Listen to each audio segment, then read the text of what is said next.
வீட்டில் வேறு காலங்காத்தால் வேலை வச்சிட்டாங்க. ஒன்றுமே முடியல. அப்படியே எடுத்துன்னு போய் இந்த 2 பொறத்தையும் வச்சுட்டு அப்படியே மூடி போட்டு பல்லு வலிக்குன்னு அப்படியே எங்கள் அம்மா திட்டு வாங்கினேன். வயிறு ரொப்ப துணிட்டு ரெடி ஆகிட்டு காலேஜுக்கு நடந்து போயினே இருக்கும்போது அந்த ஸ்கூல் பசங்களை பார்க்கும்போது எனக்கு ஸ்கூல் ஞாபகம் வந்துச்சு. இது நம்ம குஞ்சுமணி, இது நம்ம தங்கமணி. என்ன தங்கம்மா டிரைவர் வழக்கம் போல் மூஞ்சி இங்கே பார்த்துட்டு அப்படியே படி ஏறான் ஏறினே இருக்கிறேன். கிளாஸுக்குள்ளே போய் பார்த்தா மச்சானுக்கு அடி போட்டு சார் கேன்டீன் பக்கம் போயிட்டு அப்படியே மொத்த பப்ஸும் மச்சானுங்க வாரணும் வந்துட்டானுங்க. அப்படியே புயலாட்டையும் போயிட்டானுங்க. அப்படியே மொத்த பப்ஸு லபுக்குன்னு துணிட்டு மச்சான் ஒரு சூப்பர் போஸ் கொடுத்தான்.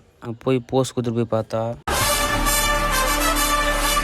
அந்த வேஸ்ட்டை ஸ்கிப் பண்ணிட்டு இருக்கிற சோத்தெல்லாம் ஷேர் பண்ணி துணிட்டு எல்லோரும் கை கழுவினத்துக்கு போயிட்டோம். கை கழுவிட்டு வந்து பார்த்தா நம்ம பசங்க கலகன்னு காலிக்கிட்டு இருக்கிறானுங்க. ஆர்ட்ஸில் முதல்ல மேடம் மாதிரி ஏமாற்றிட்டு அவள் தான் கிளாஸை கட் வச்சுட்டு அவள் தான் லாஸ்ட் பீரியட் வீட்டுக்கு வேறு கிளம்பிட்டோம். பஸ் ஸ்டாண்ட்லேருந்து நேராக வீட்டுக்கு கிளம்பி பஸ்ஸில் உட்காந்து வீட்டுக்கு வந்துட்டு பிரிக்க அப்ளிகேஷன் போடுற வேலையை இருந்துச்சு. அதனால் அப்ளிகேஷன் போட்டு முடிஞ்சு